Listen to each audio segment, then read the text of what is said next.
साल 2018। हरियाणा के झज्जर में रहने वाली लड़की निक्की यादव पढ़ाई मुकम्मल करके दिल्ली आती है डॉक्टर बनने का सपना लेकर।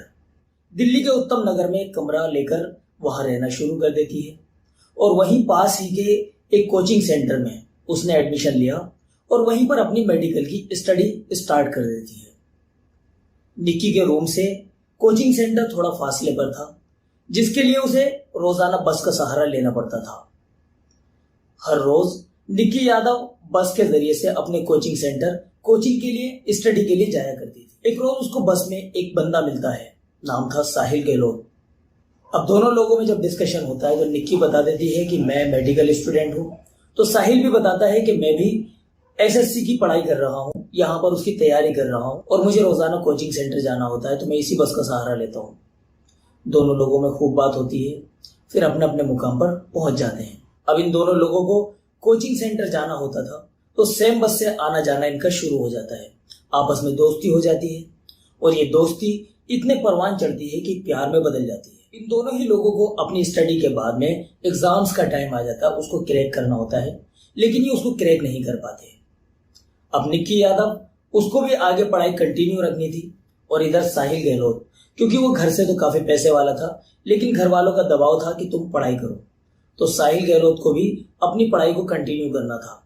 दोनों ही लोग ग्रेटर नोएडा जाते हैं और वहां एक कॉलेज में एडमिशन ले लेते हैं। साहिल डी फार्मा के लिए और निक्की यादव बीए इंग्लिश के लिए।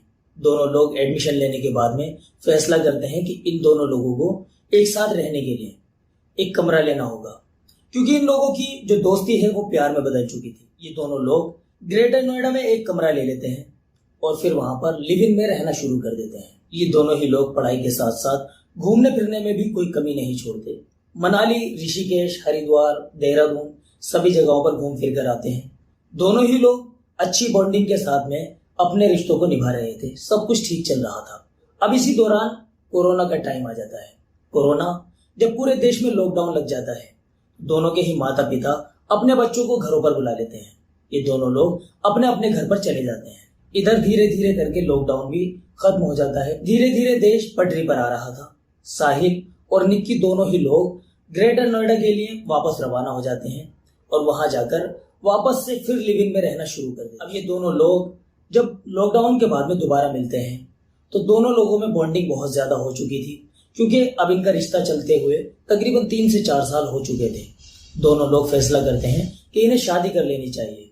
दोनों ही लोगों ने घर में बताए बगैर आर्य समाज मंदिर में जाके शादी कर ली। अब ये दोनों लोग शादीशुदा जिंदगी बिताने लगे।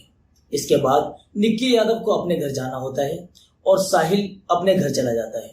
साहिल जब अपने घर चला जाता है तो अभी तक तो उसके घर वालों को कुछ पता नहीं था, लेकिन किसी तरह से साहिल के घर वालों को निक्की के बारे में पता चल जाता है। साहिल के घर वाले साहिल की सगाई तय कर देते हैं और 9 फरवरी 2023 को साहिल की सगाई करा दी जाती है। साहिल की सगाई की जब बात निक्की को पता चलती है तो निक्की बुरी तरह से टूट जाती है। उसके बाद वो साहिल से बात करती है, साहिल से कहती है कि मुझे तुमसे अभी के अभी मिलना है, तो मुझसे मिलने के लिए आओ। जब इन लोगों की दिल्ली में मुलाकात होती है तो साहिल के ऊपर निक्की प्रेशर बनाती है। निक्की कहती है कि तुमने मेरे साथ शादी की है, मैं तुम्हारी पत्नी हूं, अगर तुमने किसी और से शादी की तो मैं तुम्हारे मंडप में आकर वहां आकर सबको सारी सच्चाई बता दूंगी और वहां आकर मैं हंगामा कर दूंगी। साहिल को जब निक्की धमकी दे देती है, साहिल घबरा जाता है। फिर वो निक्की को समझाने की कोशिश करता है और वो निक्की से बोलता है कि चलो हम कहीं चलते हैं, आराम से बैठकर कहीं बात करते हैं। निक्की चलने के लिए तैयार हो जाती है।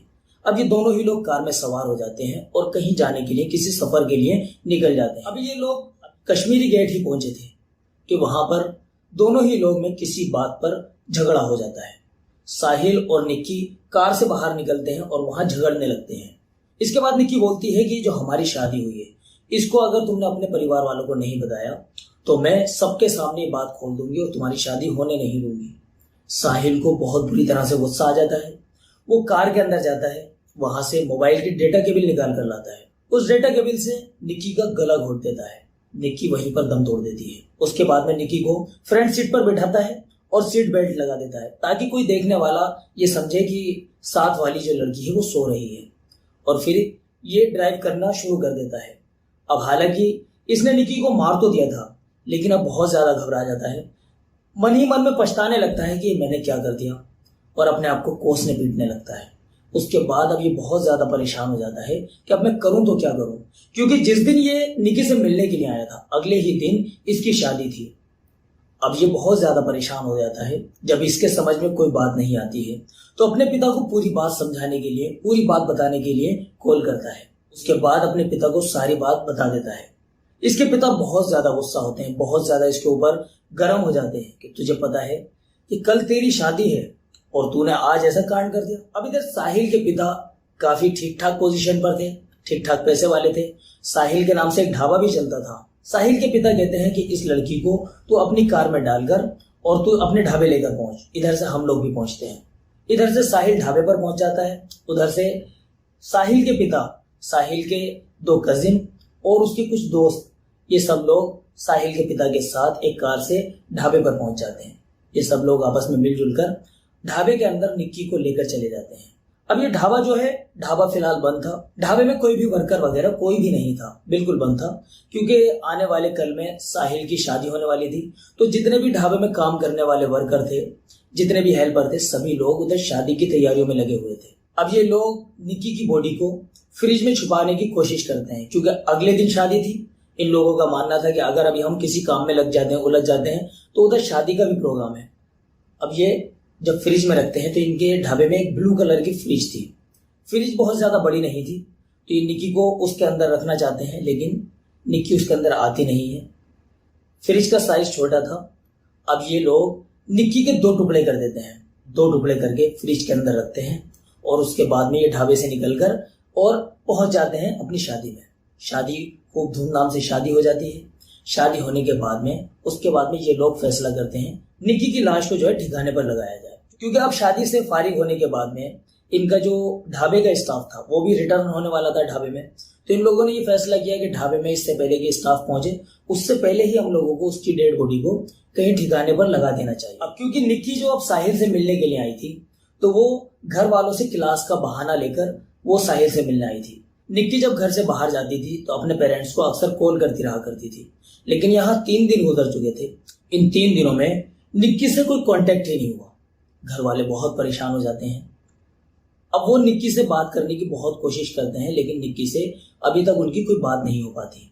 अब साहिल के बारे में तो कुछ पता नहीं था निक्की के घर वालों को। आखिरकार निक्की के घर वाले निक्की की फ्रेंड के पास कॉल करते हैं और उससे निक्की के बारे में पूछते हैं कि निक्की से कोई कांटेक्ट नहीं हो पा रहा। निक्की की फ्रेंड बता देती है कि निक्की फ्रेंड्स लोगों के साथ में एक ट्रिप पर गई है और वो 1-2 दिन में आने वाली है, फिर वो घर पर वापस आ जाएगी। तो जो निक्की के घर वाले थे वो थोड़ा सेटिस्फाई हो जाते हैं और वो खामोश होकर बैठ जाते हैं। अभी जो निक्की की फ्रेंड थी, इसने ऐसा क्यों बोला कि वो ट्रिप पर गए?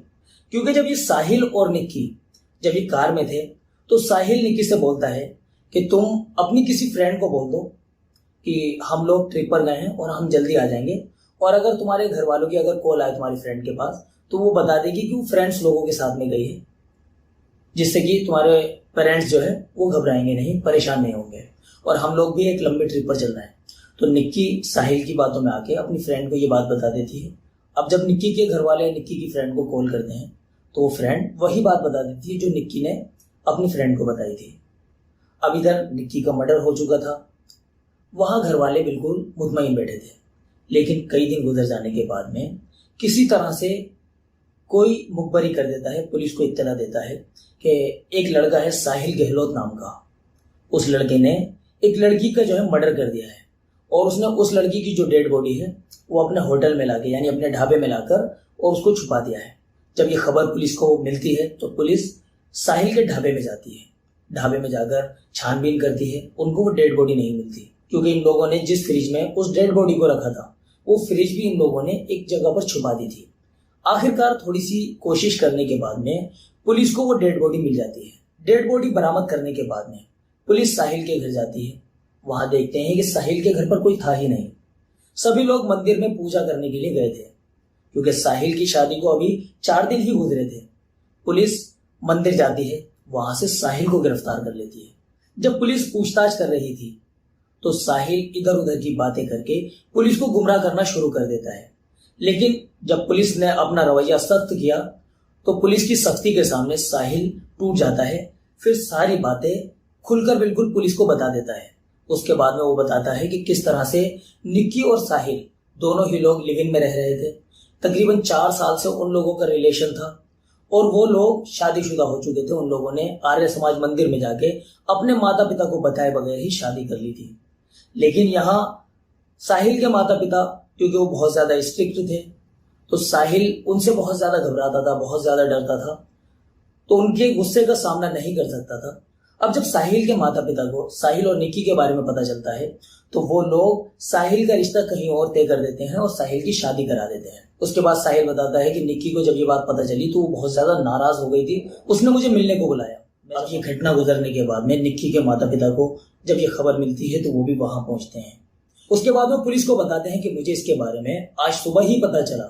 हम तो अपनी बेटी की तरफ से बिल्कुल सेटिस्फाई थे, बिल्कुल मुतमईन थे, क्योंकि उसकी फ्रेंड ने हमें इस तरीके से बताया था। अब जब फ्रेंड से जब इस बारे में तफ्तीश होती है तो वो फ्रेंड भी बताती है कि मुझे तो निक्की ने इसी बारे में इतना ही बताया था, इससे ज्यादा मुझे कुछ पता नहीं है। उसके बाद निक्की के पिता बहुत बुरी तरीके से टूट जाते हैं और वो फिर पुलिस के सामने सिर्फ एक ही बात बोलते हैं कि मुझे न्याय चाहिए, मेरी बेटी के साथ अन्याय हुआ है। निक्की के पिता कहते हैं कि जिस तरह बेरहमी से मेरी बेटी को इन लोगों ने मारा है, इसी तरह से इनको भी मौत की ही सजा मिलनी चाहिए। इसके बाद में पुलिस साहिल के कजिन, साहिल के फादर और जो उसके फ्रेंड्स वगैरह थे, जितने भी लोग इस पूरी वारदात को अंजाम देने में शामिल थे, सभी लोगों को गिरफ्तार कर लिया जाता है। इन लोगों के ऊपर अभी मुकदमा चल रहा है, अभी केस चल रहा है, कोर्ट में बराबर सुनवाई चल रही है और उम्मीद है कि बहुत जल्दी इन लोगों को कड़ी से कड़ी सजा भी मिलेगी। दोस्तों, इस तरह की वारदात जब हम लोगों के सामने आती है तो इसको नजरअंदाज नहीं करना चाहिए, बल्कि हमें सतर्क हो जाना चाहिए, सावधान हो जाना चाहिए। हमें गौर करना चाहिए कि हमारे जो बच्चे हैं, हमारे जो बच्चों का फ्रेंड सर्किल है वो कैसा है, या हमारे बच्चे अगर घर से बाहर हैं, घर से बाहर पढ़ाई कर रहे हैं, किसी भी तरह की कोई स्टडी कर रहे हैं या कोई भी उनकी एक्टिविटी है, हर एक्टिविटी के बारे में माँ बाप को जरूर पता होना चाहिए, क्योंकि आज का दौर बहुत ज्यादा गलत है और हम देख रहे हैं हर रोज कोई ना कोई नई घटना हम लोगों के सामने आती ही रहती है। आज के वक्त में जुर्म करने वालों के हौसले इतने ज्यादा बुलंद हो गए हैं कि उन्हें जुर्म करते वक्त कभी अफसोस ही नहीं होता। साहिल जब अपनी पूरी कहानी पुलिस को बता रहा था तो वहां पर वो इमोशनल हो जाता है और बताता है कि मैंने ये निक्की के साथ बहुत गलत किया है, क्योंकि निक्की जितना प्यार, जितनी मोहब्बत मुझसे करती थी, शायद पूरी दुनिया में इतनी मोहब्बत कोई नहीं कर सकता। उसने मुझ पर इतना ज्यादा ट्रस्ट किया था, लेकिन मैंने उसको मौत के घाट उतार दिया। अब बाद में पछताने से क्या फायदा, जुर्म किया है उसकी सजा तो भुगतनी ही पड़ेगी। लेकिन दोस्तों, इस तरह की जो हमारे सामने वारदात आती हैं, इनको बिल्कुल नजरअंदाज ना करें, बल्कि अब जागरूक होने का टाइम आया है।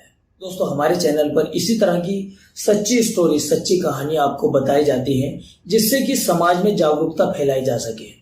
आप चाहें तो हमारे चैनल को सब्सक्राइब कर सकते हैं। चलिए दोस्तों, मिलते हैं फिर किसी और वीडियो में। तब तक के लिए आप हमें इजाजत दीजिए और आप